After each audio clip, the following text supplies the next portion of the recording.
الحمدللہ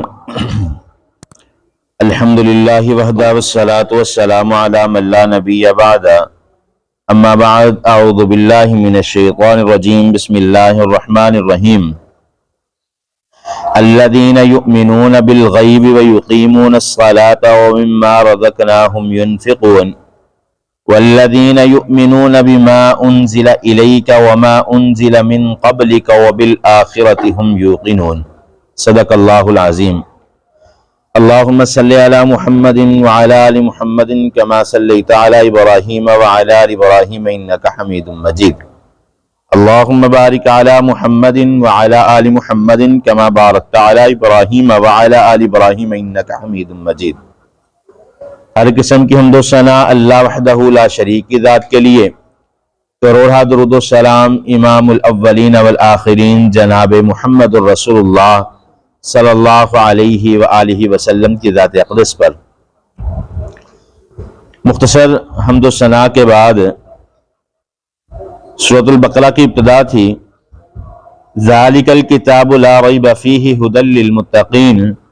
اللہ رب العالمین نے فرمایا تھا یہ کتاب جس میں کوئی شک نہیں، ھدی للمتقین، متقین کے لیے ہدایت ہے۔ آج کی آیت میں الذین، وہ لوگ، یؤمنون، جو ایمان لائے، بالغیب، غیب کے ساتھ، ویقیمون الصلاۃ، اور نمازوں کو قائم کیا، ومما، اور جو کچھ، رزقناہم، ہم نے رزق دیا ان کو، ينفقون، اس سے خرچ کرنے والے ہیں۔ والذین، اور وہ لوگ، یؤمنون، جو ایمان لائے، بما، ساتھ اس چیز کے، انزلہ، جو نازل کی گئی، الیکا، تیری طرف، وما، اور جو نہیں، وما، اور جو انزلہ، نازل کی گئی، من قبل کا، تجھ سے پہلے، وبالآخرۃ، اور آخرت کے ساتھ، ہم یوقنون، اس پر یقین رکھنے والے ہیں۔ الذین یؤمنون بالغیب، تو اللہ رب العالمین اس آیت کریمہ میں ھدی للمتقین، یعنی متقین کے لیے ہدایت ہے۔ متقین کن چیزوں کے ساتھ ہدایت کو حاصل کرتے ہیں، ان چیزوں کا تذکرہ فرماتے ہیں کہ الذین یؤمنون بالغیب، پہلے نمبر پر ایمان لانا غیب کے ساتھ۔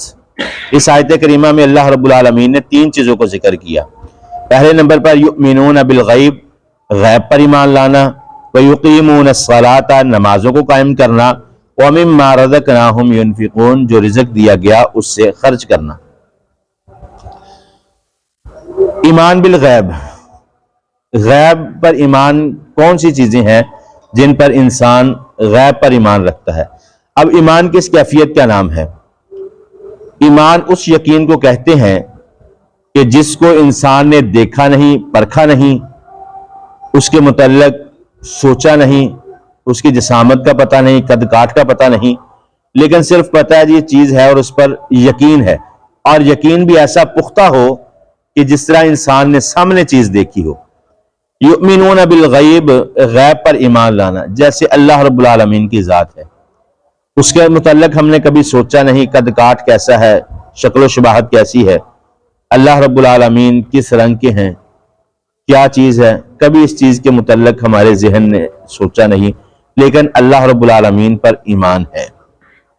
اسی طرح جیسا نبی مکرم صلی اللہ علیہ وسلم نے فرمایا آمنت باللہ وملائکتہ، دوسرے نمبر پر فرشتے۔ فرشتوں کو دیکھا نہیں، سمجھا نہیں، ان کے قد کاٹ کا پتہ نہیں، ان کی جسامت کا پتہ نہیں، لیکن پتہ ہے، ایمان ہے کہ فرشتے ہیں۔ وکتبہ، اور کتابیں۔ اس وقت قرآن مجید ہمارے سامنے ہے، کس طرح نازل ہوا ہمیں کچھ پتہ نہیں، جو کچھ سنا اس پر یقین لے آئے۔ وحی آتی رہی، وحی کیسے آتی رہی، کیا چیز تھی، کتنے وقت میں آئی، کس طرح آئی، اسی قرآت میں قرآن کو نازل کیا گیا یا قرآت تبدیل تھی، لیکن ایمان ہے۔ پہلی کتابوں پر صحائف نازل ہوئے، کتابیں نازل ہوئیں، اور اسی طرح اللہ کے نبیوں پر، جیسا کہ اللہ رب العالمین نے اس اگلی آیت میں اس بات کو تفصیل سے ذکر کیا۔ یعنی یہ ساری وہ چیزیں ہیں، جنت ہے، جہنم ہے، تقدیر ہے، اچھی تقدیر ہے، بری تقدیر ہے۔ یؤمنون بالغیب، یہ وہ چیزیں ہیں جن پر ہم غیب پر ایمان رکھتے ہیں، یعنی ہمیں ان کے قد کاٹ کا پتہ نہیں، جسامت کا پتہ نہیں، شکل و شباہت کا پتہ نہیں کیسی ہیں، لیکن ہمارا ایمان ہے۔ متقین کے لیے جو ہدایت ہے، پہلے نمبر پر ہمارا جو ایمان ہے وہ غیب پر مکمل ہونا چاہیے۔ اگر غیب پر ہمارا ایمان مکمل نہیں تو اللہ ہمیں ہدایت نہیں عطا فرمائیں گے۔ وَيُقِيمُونَ الصَّلَاةَ، اور نمازوں کو قائم کرنا۔ 21ویں پارے کی ابتدا کے اندر اللہ رب العالمین نے فرمایا اتل ما اوحی الیک من کتاب ربک۔ اللہ رب العالمین نبی مکرم صلی اللہ علیہ وسلم سے فرمایا ان الصلاۃ تنہی عن الفحشاء والمنکر، کہ جو وحی کی گئی ہے ان لوگ کتاب میں سے ان لوگوں کے سامنے تلاوت کیجئے کہ نماز جو ہے وہ بے حیائی اور برائی سے روکتی ہے۔ وَيُقِيمُونَ الصَّلَاةَ کا مطلب یہ نہیں کہ صرف ہم نے مسجد میں آ کر امام کی اقتداء میں چند رکعات کو پڑھ لیا تو ہم نمازی بن گئے، بلکہ نبی مکرم صلی اللہ علیہ وسلم فرماتے ہیں کہ اللہ رب العالمین نے فرمایا کہ نماز بے حیائی اور برائی کو روکتی ہے۔ اگر ہم مسجد میں نماز بھی ادا کرتے ہیں، ہم بے حیائی اور برائی سے نہیں رکتے، مسجد سے نکلتے ہی ہم کسی غیر محرم عورت کی طرف دیکھتے ہیں، مسجد سے نکلتے ہی ہماری نظر کسی ایسی چیز پر پڑتی ہے یا کوئی ایسا غیر شرعی کام کرتے ہیں جو فحاشی اور برائی کا مرتکب بنتی ہے، تو پھر ہماری نماز پڑھنے کا تو کوئی فائدہ نہیں ہوا۔ ایک شخص ہے، وہ کاروبار کرتا ہے، نماز پڑھتا ہے، نماز ادا کی، دوبارہ اپنی دکان پر گیا اور پھر اس نے جھوٹ کا سہارا لیا، جھوٹ کے ساتھ جھوٹی قسمیں کھا کر اپنے کاروبار میں اپنے مال کو بیچا۔ کیا اس کی نماز نے ان الصلاۃ تنہی عن الفحشاء والمنکر اس بات پر عمل ہوا؟ نہیں ہوا، یعنی اس کی نماز قائم نہیں ہوئی۔ یا تو وہ نماز دکھلاوے کے لیے پڑھتا ہے، اگر دکھاوے کے لیے نہیں پڑھتا تو پھر اس کی نماز قابل قبول نہیں، کیونکہ نماز تو اس لیے ہے کہ انسان کو بے حیائی اور برائی سے روکتی ہے۔ جیسے بے شمار احادیث موجود ہیں، نبی مکرم صلی اللہ علیہ وسلم نے فرمایا ایک جمعے سے دوسرے جمعے تک، ایک رمضان سے دوسرے رمضان تک، ایک نماز سے دوسری نماز تک کا جو وقت ہے یہ گناہوں کے کفارے کا سبب بن جاتا ہے۔ لیکن اگر نماز پڑھنے سے ہمارے گناہ نہیں معاف ہوتے، ہم برائی سے نہیں رکتے، تو پھر یقیناً یہ بات ہے کہ ہماری نمازیں قابل قبول نہیں، ہماری نمازوں میں کمی موجود ہے۔ وَيُقِيمُونَ الصَّلَاةَ، اور نماز کو قائم کرنا۔ جب انسان غیب پر ایمان لائے گا، نمازوں کو مکمل کرے گا، تو اللہ رب العالمین ہدایت کی طرف لے جائیں گے۔ وَمِمَّا رَزَقْنَاهُمْ يُنْفِقُونَ، اور جو رزق دیا اس پر، اس رزق سے خرچ کرنے والے ہیں۔ یہاں پر ينفقون جو ہے وہ نفلی اور فرضی دونوں صدقات پر واجب آتا ہے، یعنی آپ صدقہ خیرات کرتے ہیں، زکوٰۃ دیتے ہیں، دونوں چیزوں پر۔ اگر اللہ رب العالمین نے صاحب مال بنایا، صاحب استطاعت بنایا، آپ کا مال نصاب کو پہنچ گیا تو آپ زکوٰۃ نہیں دیتے تو سمجھ لیجئے آپ کے اندر خامی ہے، آپ ہدایت حاصل نہیں کر سکتے۔ ہدی للمتقین، متقین کے لیے ہدایت ہے، اس چیز میں شامل نہیں ہو سکتے۔ اگر اللہ رب العالمین نے آپ کو اتنا مال و دولت سے نہیں نوازا کہ آپ زکوٰۃ کے نصاب کو نہیں پہنچ سکے تو کوئی خرج نہیں، آپ نفلی صدقہ کر سکتے ہیں۔ نفلی صدقے کے لیے کوئی نصاب مقرر نہیں کیا گیا، آپ نفلی صدقہ جیسا حدیث میں ہے کہ اگر کسی کو کوئی اچھی بات کہے تو وہ بھی صدقہ ہے۔ اگر اللہ رب العالمین نے اتنی غربت ہے کہ آپ 1 روپیہ بھی خرچ نہیں کر سکتے تو کسی کو اچھی بات کر کے صدقہ تو کر سکتے ہیں، وہ بھی اللہ کی طرف سے عطا کیا گیا ہے۔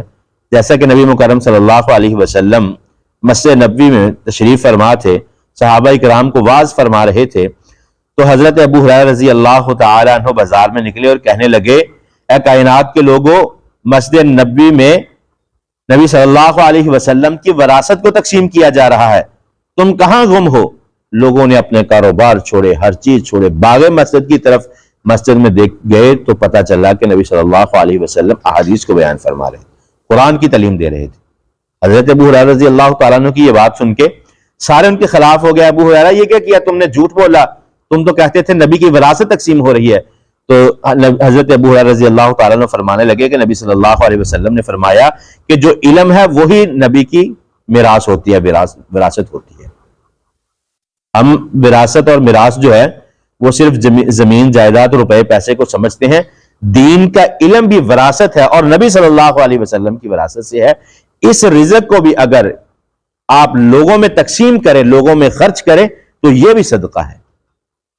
اب اس سے تو کوئی انسان منحرف نہیں ہو سکتا کہ مجھے کسی اچھی بات کا پتہ نہیں، کسی کو اچھا کلمہ سکھا دے، وہ بھی آپ کے ینفقون خرچ کرنے میں آ جائے گی۔ اس کے ہٹ کے جتنی اللہ نے استطاعت دی ہے، 1 روپے کی، 2 کی، 4 کی، 5 کی، 10 کی، 100 کی، 1000 کی، کوئی تعداد مقرر نہیں، جتنا آپ خرچ کر سکتے ہیں وہ خرچ کریں، لیکن خرچ کرنا لازم ہے۔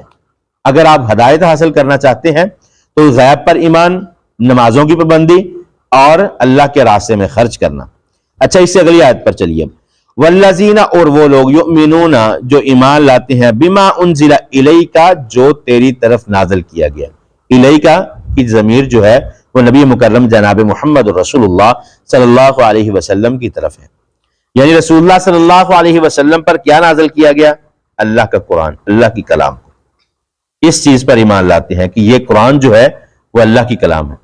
اب آپ سوچیں کون مسلمان ہے جو یہ کہے گا کہ یہ اللہ کی کلام نہیں؟ کائنات میں بہت سارے لوگ ایسے موجود ہیں جو قرآن کو اللہ کی کلام نہیں مانتے، اپنے آپ کو مسلمان کہتے ہیں۔ فتنہ انکار حدیث، فتنہ قرآن، انکار قرآن، یہ گروپ موجود ہیں، یہ لوگ موجود ہیں جو قرآن کا انکار کرتے ہیں، جو حدیث کا انکار کرتے ہیں۔ والذین یؤمنون بما انزل الیک، اللہ کو کیوں ضرورت پیش آئی کہ اللہ یہ فرماتے کہ وہ لوگ جو ایمان لاتے ہیں جو آپ پر نازل کیا گیا، یعنی قرآن پر، اللہ کی کلام پر۔ یہ سارے وہ ہدایت حاصل کرنے کے جو طریقے ہیں، 3 پچھلی آیت میں، چوتھا کیا آ گیا؟ یؤمنون بما انزل الیک، یہ جو رسول اللہ صلی اللہ علیہ وسلم کی طرف کتاب کو نازل کیا گیا، اس کتاب پر بھی ایمان لانے سے اللہ ہدایت عطا فرمائیں گے۔ وما انزل من قبلک، اور جو نازل کیا گیا آپ سے پہلے۔ آپ سے پہلے آسمان سے نازل ہونے والی کتابیں کتنی ہیں؟ 4۔ قرآن پر ہمارا عمل کرنا ضروری ہے۔ اس سے پہلی جو کتابیں 3 ہیں، تورات ہے، انجیل ہے، زبور ہے، ان پر ایمان رکھنا ضروری ہے، پڑھنا ضروری نہیں۔ نہ پڑھنے کی کیا وجہ؟ کیوں ضروری نہیں؟ حضرت عمر بن خطاب رضی اللہ تعالیٰ عنہ، مسجد نبوی میں تورات کا ایک ورقہ ملا، اس کو پکڑ آپ پڑھ رہے ہیں، نبی صلی اللہ علیہ وسلم کا چہرہ غصے سے سرخ ہو گیا۔ حضرت عمر فاروق رضی اللہ تعالیٰ عنہ کو یہ بات سمجھ آ گئی کہ رسول اللہ صلی اللہ علیہ وسلم کا چہرہ سرخ ہو گیا، تو نبی مکرم صلی اللہ علیہ وسلم نے فرمایا کہ عمر، قرآن کو پڑھنا تم پر لازم ہے، فرض ہے، ضروری ہے، سننا فرض ہے، لیکن اس سے پہلی کتابیں پڑھنا ضروری اور فرض نہیں، کیونکہ ہماری شریعت جو ہے وہ قرآن کے ذریعے سے ہے، وہ قرآن ہے اور نبی صلی اللہ علیہ وسلم کا فرمان ہے۔ وما انزل من قبلک، اور جو آپ سے پہلے نازل کی گئیں ان پر ایمان لانا، یہ بھی ہدایت کا حصہ ہے۔ جیسے پہلے میں نے ابتدا میں الذین یؤمنون بالغیب میں کہ کتابوں پر ایمان، صحائف پر ایمان لانا بھی ضروری ہے۔ پہلے نبیوں پر جو کتابیں نازل کی گئی ہیں ان سب پر ایمان رکھنا ضروری ہے، اگر ایمان نہ رکھے تو ہدایت کی طرف نہیں جا سکتا۔ یہ 5 چیزیں ہو گئی۔ اب چھٹی چیز کیا ہے؟ وَبِالْآخِرَةِ هُمْ يُوقِنُونَ، اور آخرت پر ان کو یقین رکھنا ہوگا، آخرت پر یقین رکھتے ہیں، یوقنون۔ اس سے آیت میں اللہ رب العالمین نے یؤمنون استعمال کیا، آیت کے شروع میں، پچھلی آیت میں بھی، اور آیت کے آخر میں یوقنون، یقین رکھنا۔ ایمان اور یقین میں فرق۔ یقین یہ ہوتا ہے کہ میں کسی سے کوئی کاروبار کر رہا ہوں، اس کے معیار کا، اس کے وقار کا، اس کے وقار کا پتہ ہے کہ یہ کیسا لین دین میں، اچھا ہے برا ہے۔ یقین یہ چیز ہے۔ اور ایمان کیا چیز ہے؟ جس کے قد کاٹ، جسامت، کسی چیز کا کوئی پتہ نہیں، اس پر صرف سنا ہے اور ایمان لے آئے۔ جو یقین ہے وہ انسان کو پتہ ہوتا ہے کہ یار یہ انسان ایسا نہیں کر سکتا۔ ایک شخص کے بارے میں انسان یقین سے یہ بات کہتا ہے کہ یہ جھوٹ نہیں بول سکتا، یہ کاروبار میں فراڈ نہیں کر سکتا۔ وہ یقین ہے کیونکہ آپ نے اس کو پرکھا ہے، آپ نے اس کو آزمایا ہے۔ لیکن ایمان میں نہ آزمائش ہے نہ آپ نے اس کو پرکھا ہے، صرف جو کچھ سنا۔ اب نبی مکرم صلی اللہ علیہ وسلم کی شان و شوکت، نبی صلی اللہ علیہ وسلم کی جسامت، نبی صلی اللہ علیہ وسلم کا چہرہ، نبی صلی اللہ علیہ وسلم کا شان، مقام اور مرتبہ ہم میں سے کسی نے نہیں دیکھا، صرف سنایا حدیث سے، تاریخ کی کتابوں سے، قرآن سے۔ ہم نے رسول اللہ کو دیکھا تو نہیں، لیکن ہمارے ایمان کا کیا معیار ہے کہ ہم رسول اللہ صلی اللہ علیہ وسلم کی شان میں گستاخی کرنے والے کو کیا کہتے ہیں؟ گستاخ رسول کی سزا اس کا سر تن سے جدا، یعنی یہ ہمارے محبت کا معیار ہے۔ اور اگر ایمان یہ ہے کہ ہم نے دیکھا نہیں، پرکھا نہیں، پتہ نہیں، لیکن ایمان ہے کہ محمد رسول اللہ، ایمان ہے قیامت والے رسول اللہ صلی اللہ علیہ وسلم ہماری شفاعت کریں گے۔ ایمان اور یقین میں یہ فرق ہے۔ وَبِالْآخِرَةِ هُمْ يُوقِنُونَ، اور آخرت کے دن پر یقین رکھنا۔ آخرت کے دن پر یقین کیسے رکھیں گے؟ ہم نے تو پرکھا نہیں ہے، آخرت کو دیکھا نہیں ہے۔ لیکن اگر پچھلی آیت کی طرف چلیں، پچھلی سورت کی طرف، مالک یوم الدین، قیامت کے دن کی بادشاہت، اللہ رب العالمین نے پچھلی سورت میں اس چیز کی وضاحت فرما دی ہے کہ قیامت کے دن کی بادشاہت میرے پاس ہے۔ دن ایام کو ہم نے پرکھا ہے، سورج طلوع ہوتا ہے، غروب ہوتا ہے، رات کو اندھیرا چھا جاتا ہے، صبح سورج طلوع ہوتا ہے تو روشنی آ جاتی ہے۔